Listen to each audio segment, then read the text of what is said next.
I found myself in a romantic novel, where Damian and I had endured a decade of ups and downs before finally reconciling. For 3 years after our marriage, he cherished me as if I were his entire world. Even though I became paralyzed and struggled to conceive, he never complained, attending to my every need with utmost care. The social circles praised us as soulmates, and I believed it too until an anonymous email shattered my illusion. Damian had been unfaithful. He had been supporting another woman for 13 years. That woman was Selina, the very reason our relationship had been on the verge of collapse years ago. In that moment, my heart went cold. I decided to terminate my pregnancy and contacted the system to request my departure from this world. The system offered me a choice. I could take 2 things with me when I left. I glanced at my paralyzed legs, ruined because of Damian, and said coldly, I want his wealth and his legs. Chapter 1. Host. Are you certain you want to leave this world? Once you apply, there is no turning back. All traces of your existence here will be erased. Without hesitation, I replied firmly, I'm certain. The system paused for a moment before asking, and your child? Will you handle it yourself? Or should I erase it along with everything else? I reached down to touch my slightly rounded belly, my nose stinging with emotion. Perhaps this was the punishment meted out by the powerful entities of the system for my insistence on staying. After 3 years of marriage, I had been unable to conceive, to have this child.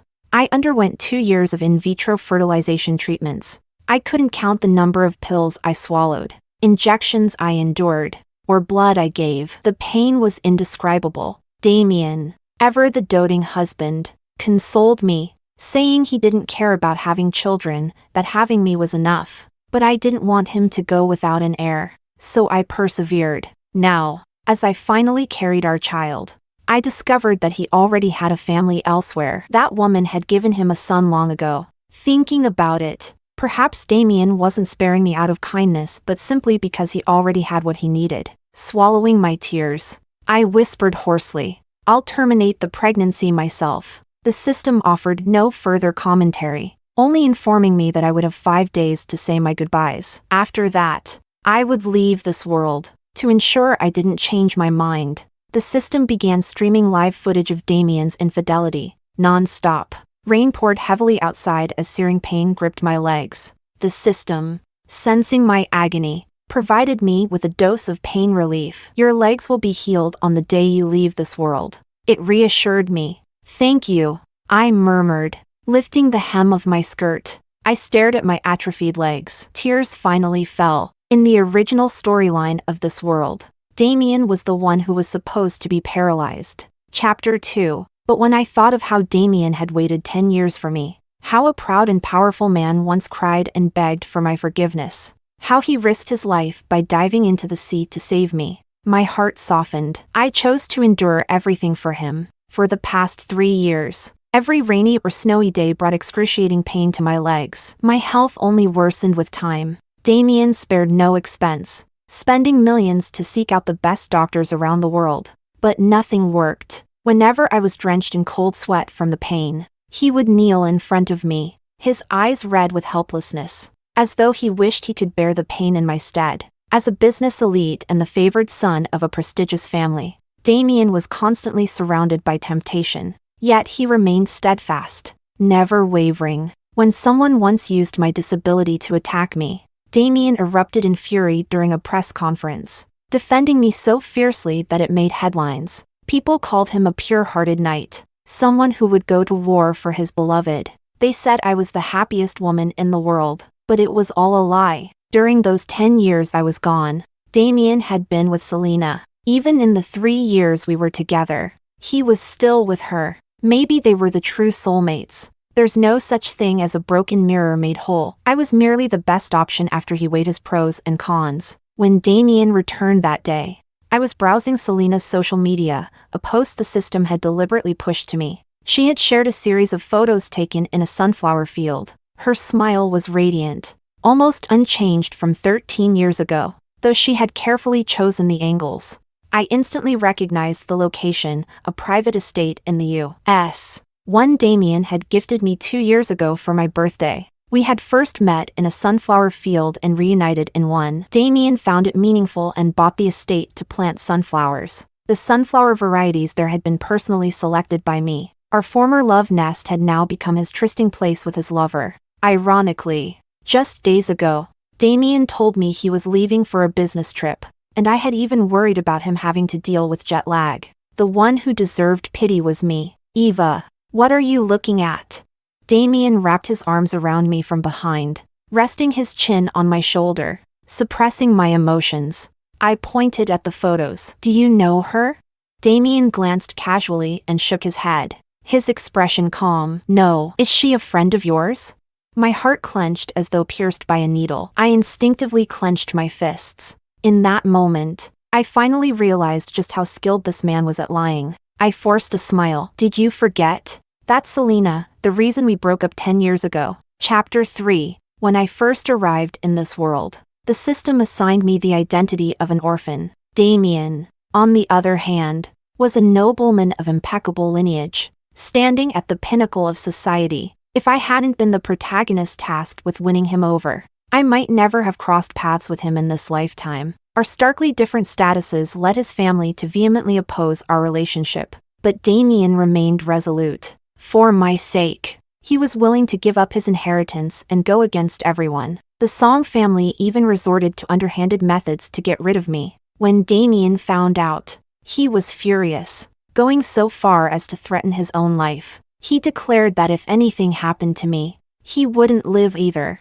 Under these circumstances, Selina appeared. She was the ideal daughter-in-law chosen by Mr. Song himself, exceptional in every way, from her background to her achievements. At first, Damian had no regard for her. Despite her attempts to win his favor, he treated her coldly. But under the influence of the storyline, Damian and Selina ended up together in an accident, and I happened to witness it. Heartbroken, I cut ties with him and left in anger. Even though I understood it was all part of the narrative, I couldn't help but feel deeply hurt because I had truly given my heart to that relationship. 10 years later, when we met again, Damian explained that he had been drugged and nothing had actually happened between him and Selina. Blinded by love, I believed him, ignoring the system's warnings. Reality, however, dealt me a harsh slap in the face. Selina and Damian's son was 13 years old. The thought made my breathing falter.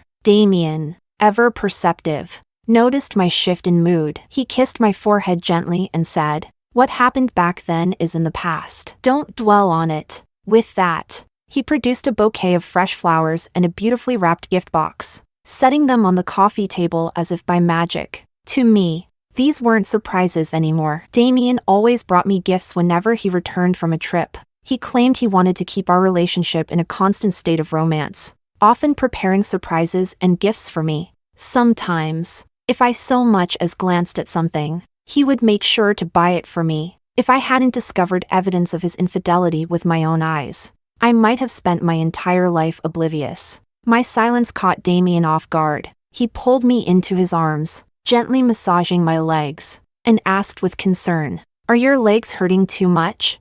I stared into his beautiful eyes, wanting to demand why he had done this to me. For a fleeting moment, I even considered taking him down with me, but I forced myself to calm down, lowered my gaze, and nodded. A man like him wasn't worth my tears. Chapter 4. Damian's gaze softened with affection. His words once again filled with pity for me. Perhaps he was a natural-born actor. As he spoke, his eyes began to redden as if he genuinely wished he could take on my pain himself. What once touched me deeply now grated on my nerves. I didn't want to hear any more of it, so I forced a smile and changed the subject. It must have been tiring, traveling to the US these past few days. Hearing your voice makes it all worthwhile, Damian replied, nuzzling against my cheek like a loyal puppy. Perhaps feeling a tinge of guilt, he shifted the topic too. Our wedding anniversary is coming up soon. I've prepared a surprise for you. Care to guess what it is?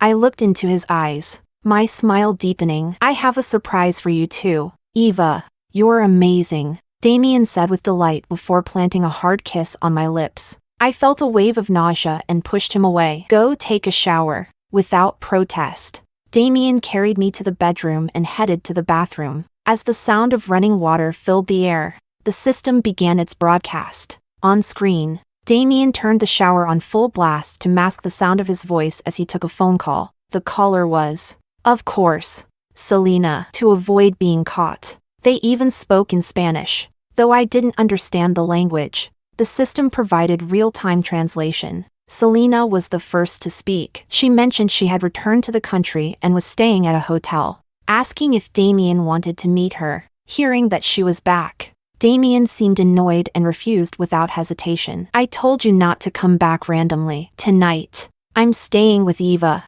but I miss you. Selina purred, and I just bought a new set of lingerie. Are you sure you don't want to come? Her voice was sweet and teasing, every word dripping with seduction. Damian swallowed audibly, his gaze darkening, but ultimately he refused again. Selina didn't seem upset by his rejection. She merely chuckled and hung up. The broadcast ended there. A short while later, Damian emerged from the bathroom, drying his hair. In an apologetic tone, he said, "Sorry, Eva, I just got a call from the office. Something urgent came up, and I need to head out." Then he added, "It's a foreign client, remember the one I talked to before? You even overheard part of the call." Chapter 5. I looked into his earnest eyes, feeling as though my heart was being slowly cut with a dull blade. In the past, I genuinely believed he was handling business calls. After all, he always appeared so serious, occasionally frowning as if deep in thought. Who would have guessed he was actually flirting?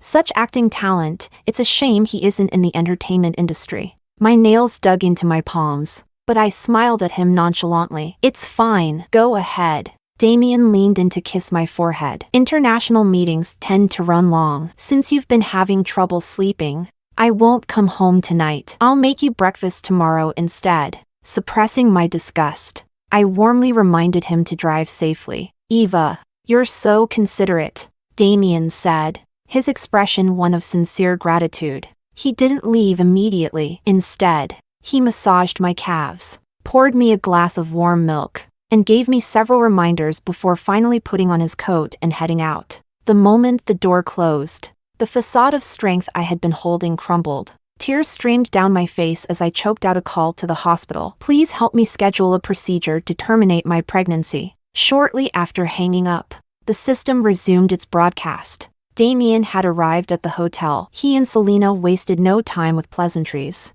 immediately falling into each other's arms, their bodies intertwined with desperation. The sounds of their passion tearing at my sanity. A searing headache consumed me. Crying, I grabbed the framed photo of Damian and me from the bedside table and smashed it into shards. The shattered glass glimmered under the light, momentarily dazzling. I pressed a hand to my forehead and suddenly found calm. On screen, the two of them were still tangled together. Between breaths, Selina asked Damian, "If you don't love Eva, why don't you just divorce her?"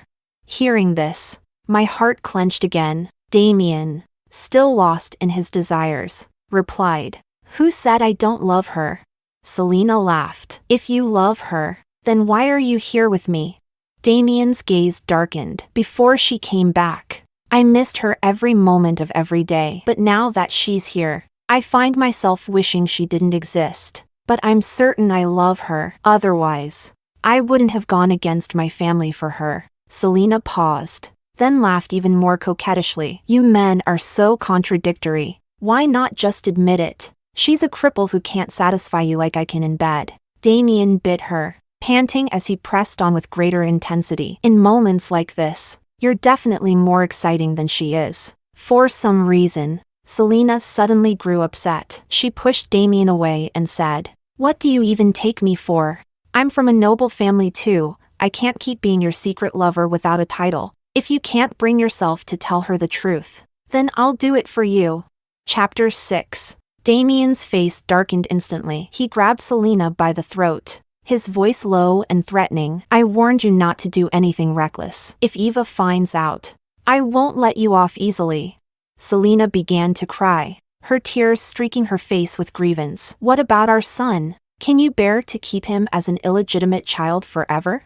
Her words seemed to drain all the anger from Damian. He released her, falling silent for a moment before gently comforting her. I'll find a way to resolve the situation with our son. Don't be upset. We've made it this far. Selina said nothing. Damian held her close, pressing a kiss to her lips. Didn't I tell you before? Eva isn't from this world. She has a system with her. If she finds out about us, she'll definitely take revenge and leave this world. Selina rested her head on his shoulder, her voice trembling with frustration. So how much longer do I have to wait?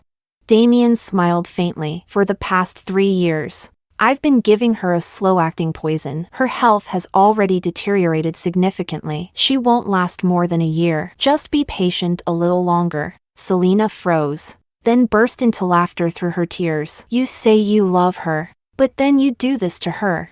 Damian pushed her back down, his breathing heavy. I do love her, but I also wish she would disappear. Some people are meant to be cherished from afar, not shared a life with. The screen abruptly went dark. It felt as though my heart had stopped beating in that moment. My palms were bloodied from my nails digging into them. I stared wide-eyed, my breath trembling as if I'd been plunged into an icy abyss, my blood freezing solid. For the past 2 years, I had blamed my deteriorating health on the IVF treatments. I never expected it to be because of Damian's poison. I thought about the times he insisted on cooking me breakfast and dinner, and my stomach twisted in pain, a visceral nausea overcoming me. If he didn't want to see me anymore, he could have simply told me and let me leave. I have my pride, I would never cling to him. But instead, he chose the most venomous way to deal with me. I had trusted him with my heart, even shared the secret of the system with him, and that became the very thing he feared most about me. So what, exactly, did he take me for? Unbidden, tears streamed down my face, and I broke into a near hysterical laugh. Damian, you're truly heartless. The system's voice interrupted my thoughts. Host, before you leave, you can choose 2 things to take with you. I took a deep breath, wiping away my tears, and spoke coldly. I'll take his wealth and his legs. I want him to live a fate worse than death. Chapter 7. After a sleepless night, Damian woke me the next morning. His voice was gentle as he stroked my hair, urging me to get up for breakfast. Still groggy, I became fully alert the moment I caught the scent of his body wash. Every time Damian stayed out overnight under the guise of work, he would shower before waking me the next morning. I used to think it was because of his fastidiousness, but now I realized it was to cover up evidence of his infidelity. After all, I'm highly sensitive to the scent of perfume. He was meticulous, checking his clothes for stray hairs or earrings before handing them off to the staff for cleaning. That's why I never found any traces of another woman. The lengths he went to hide his affairs were almost impressive. I concealed my emotions, responding as I normally would, and shared a tender moment with him before heading to the dining room. Breakfast, as always, was prepared by Damian himself. The knowledge that he had been poisoning me chilled me to the core. System. Test the breakfast for poison. The system quickly returned the results. Not only did it contain the slow-acting poison he had been feeding me, but it also included a new substance, a hallucinogen designed to cause long-term mental instability. Hearing this, my fists clenched so hard that my nails bit into my palms again. Damian didn't just want me dead, he wanted me to lose my mind first. Eva, you don't look well today. Didn't sleep well? Damian asked, his eyes filled with concern. I smiled faintly and pushed the plate toward him. I don't have much of an appetite. You eat it. At least have a little, he urged. Afterward, I'll call a doctor to check on you. He reached over to touch my forehead. It's been raining lately. Be careful not to catch a cold. I shook my head. I'm not hungry. Damian didn't press further. He knelt to massage my legs, his touch as gentle as ever. Once I'm done with work in a few days, I'll take you to the estate in the US. The sunflowers are in full bloom. I smiled at him. All right. After massaging my legs for half an hour, Damian checked the time and said he had to leave for work. Before heading out, he leaned in close, his warm smile inviting a kiss. Every morning, before he left for the office, I would give him a kiss. But now, the thought repulsed me. After all, just last night, those lips had kissed Selina. When I didn't respond, his expression shifted slightly. Eva, are you upset about something? I forced a casual smile. Why would you think that? He studied me, his gaze deepening. You just seem a bit off today. Chapter 8. I pointed at my legs. It's been raining lately. They've been hurting a lot. Damian's expression filled with guilt. It's all my fault. If I could go back, I'd rather be the one paralyzed.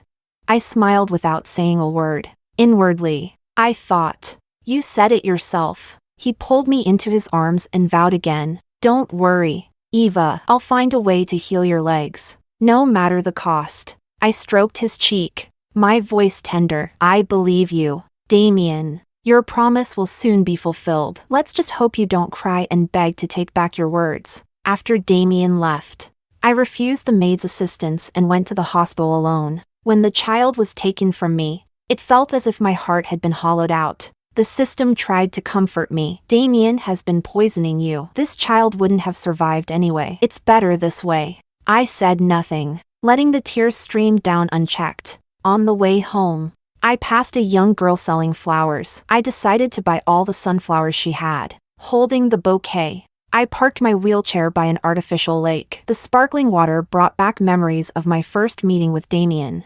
16-year-old Damian had been clean and pure, like a bowl of crystal clear water. It was a warm, sunny day. He sat lazily in a sunflower field, propping his head on his hand. Hearing a noise, he raised his head unhurriedly, his cold gaze locking onto mine. After a moment, a faint smile tugged at his lips. Although I'd studied his profile thoroughly before starting my task and knew he had an exceptionally handsome face, my heart still skipped a beat at that moment. A breeze brushed against my cheek, bringing a chill that pulled me back to reality. I exhaled deeply and tossed the sunflowers into the trash. Maybe Damian was right. Some people are only meant to live in memory. If I had left this world immediately after completing my mission, Damian would have remained perfect in my heart, instead of becoming the rotten man he is now. When I returned home, the system started another broadcast. Selina had gone to song group, and the way the secretary fawned over her made me mock myself inwardly. For 3 years, I had been utterly blind. It seemed everyone knew about them, everyone except me. In Damian's office, the two of them were entangled again. At one point, Selina brought up the topic of their child. Damian kissed her and reassured her. Don't worry, I've got it all figured out. Chapter 9. I closed my eyes and asked the system to stop the broadcast. When Damian came home, I was sculpting a clay figurine. He hugged me from behind, looking at the nearly finished figure. Eva, it's beautiful. Is it me? I shook my head. I'm making our future child. It's a shame I can't give you a child. He held me tighter. That doesn't matter to me. Before I could respond, he added quickly, if you like children, we can adopt one. I smiled, the irony not lost on me. So this was his plan all along. That's fine by me. Hearing my agreement, Damian immediately produced some prepared documents. Eva, this child comes from a poor rural area. He's exceptionally bright and hardworking. Coincidentally, his last name is also Song. Why don't we adopt him? Predictably, the photo showed a 13-year-old boy, Damian, and Selina's son. It was clear Damian cherished this child. Otherwise, he wouldn't take such a risk to bring him into our lives. I shook my head. I don't like this child. Damian frowned slightly. Why not? I smiled at him. I want a daughter. Don't you think he looks a little like Selina?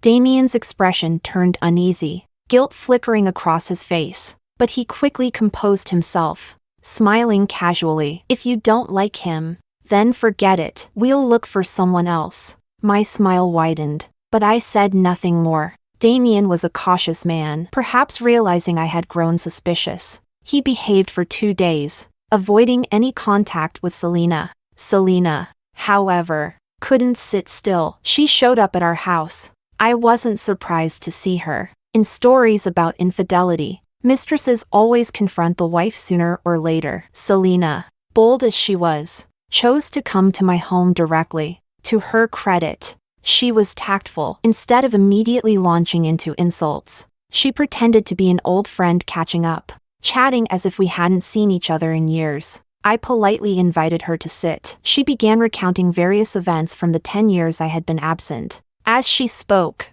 she occasionally played with her hair, revealing an expensive set of gemstone jewelry. I recognized the set. Damian had purchased it 3 months ago. He had claimed it was for a politician's wife, bought under the name of Song Group. In truth, it was a gift for Selina. Since Selina wanted to provoke me, I decided to play along. Your jewelry is beautiful. Did your husband give it to you? I asked with a polite smile. Selina giggled. Yes, he's always busy with work, so he buys me gifts to make up for it. I smiled back. Your husband must love you very much. Selina flaunted the massive diamond on her ring finger. Of course, we've been together for 13 years now. Then, stroking her stomach, she leaned closer with a smirk. I'm pregnant again. This time, it'll be a wonderful surprise for him. Chapter 10. I froze, my expression momentarily faltering. Selina carried on, her words laced with veiled insults about my inability to have children.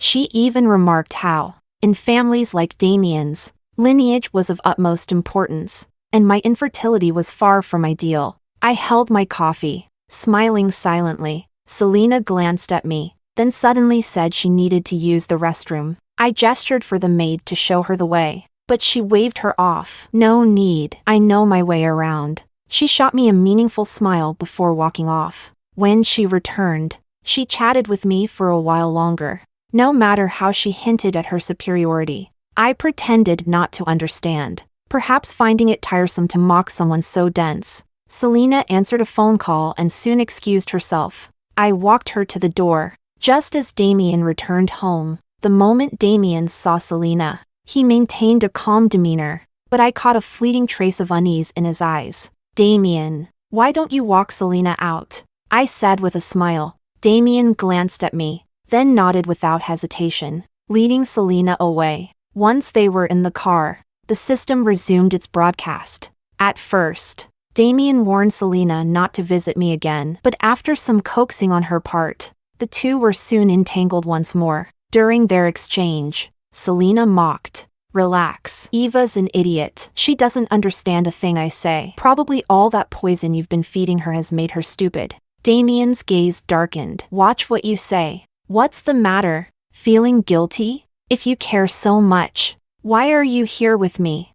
Damian smirked faintly but didn't reply. Watching this scene, I felt no emotional upheaval, just a trace of bitter amusement. Let Damian enjoy his debauchery while he can. By tomorrow, his laughter will be gone. Chapter 11. The day of our wedding anniversary arrived, coinciding with the day I would leave this world. When the system asked me when I wanted to depart, I thought for a moment. Around 6 p.m. 13 years ago, I had met Damian at 6 p.m. Today, I wanted to part ways at the same time. As luck would have it, today was also Selina's son's birthday. Damian left early in the morning under the pretense of work. Before leaving, he promised earnestly, I'll definitely be back tonight to celebrate with you. I smiled sweetly at him. You must come back. I have a surprise for you. After Damian left, the system began broadcasting live footage. I watched as he spent the day with Selina and their son,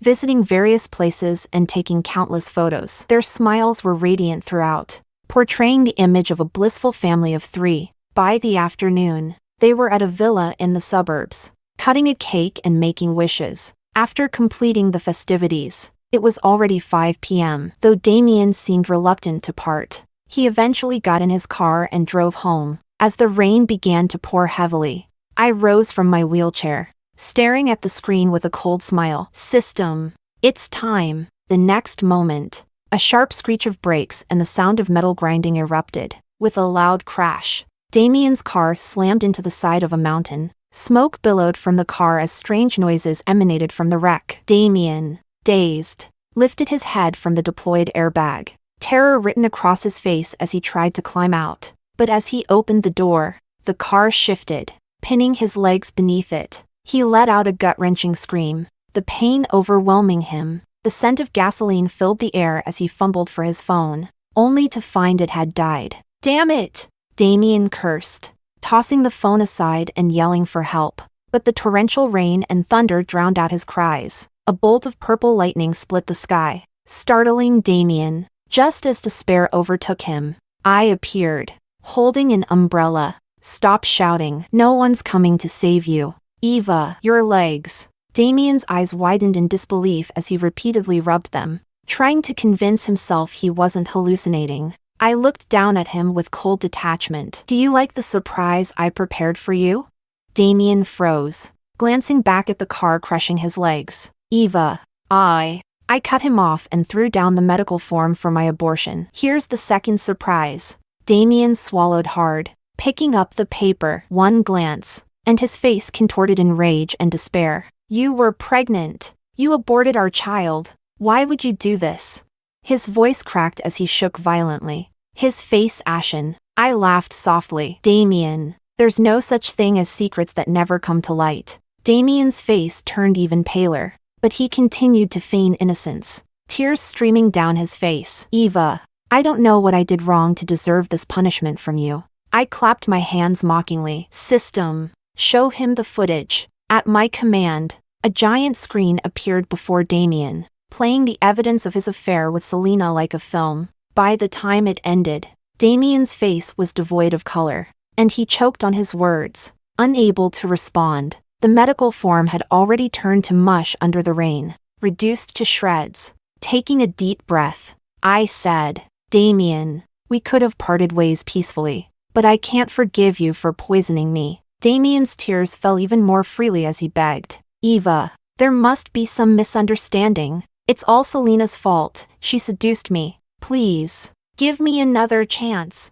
I smiled faintly, and his eyes lit up momentarily with hope. But my next words plunged him into despair. Take care of yourself. With that, I turned and walked away without hesitation. Eva, please save me. I was wrong.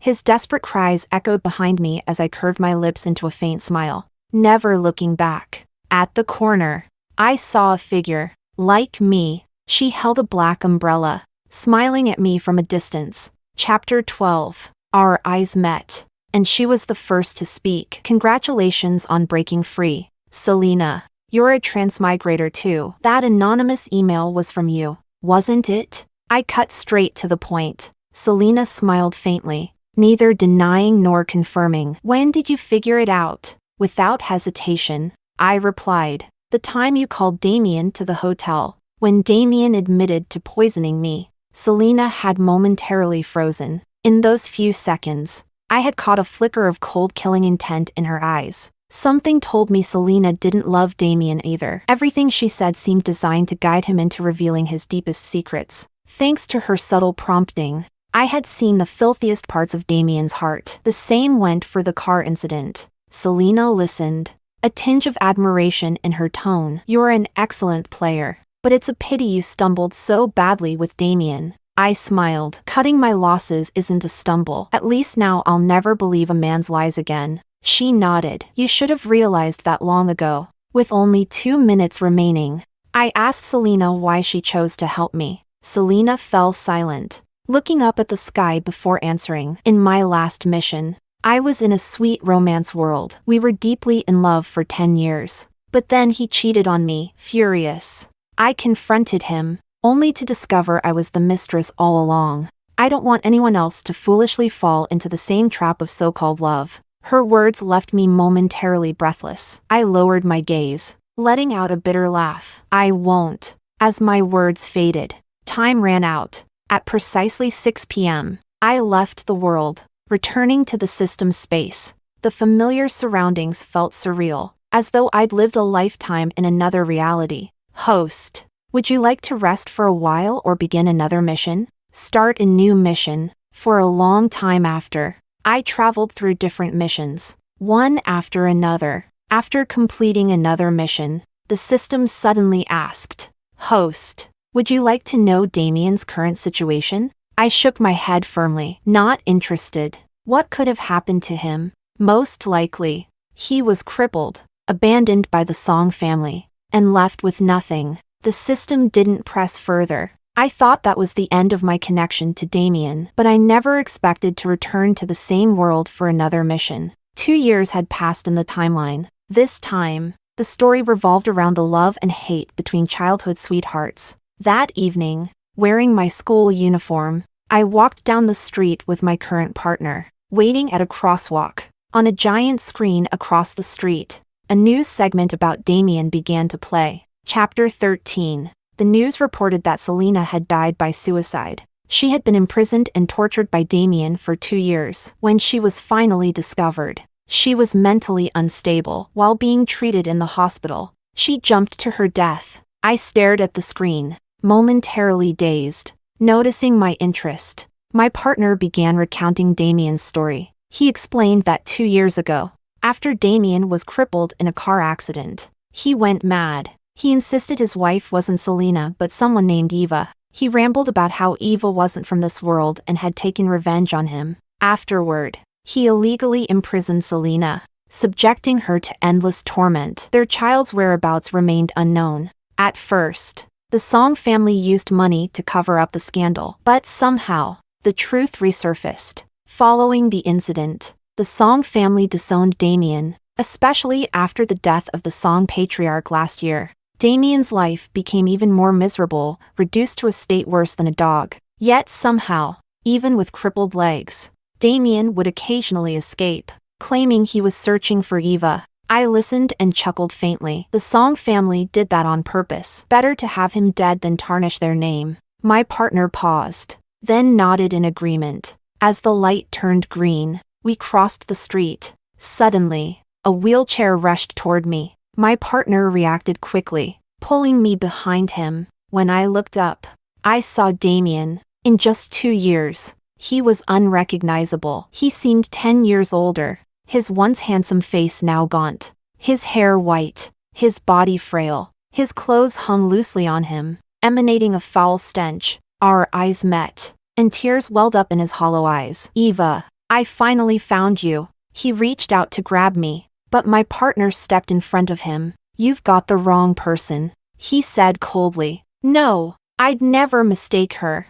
Damian shouted, his bloodshot eyes bulging, feigning fear. I hid behind my partner. He's scaring me. Let's go. With a glance at Damian, my partner pulled me away. Damian tried to follow but tripped and fell onto the crosswalk. A crowd gathered, but no one dared to help him up. Pausing, I dropped my fearful act and met his gaze. In his eyes, I saw nothing but regret and despair. I, however, offered him only a cold smile, silently mouthing a single word: deserved.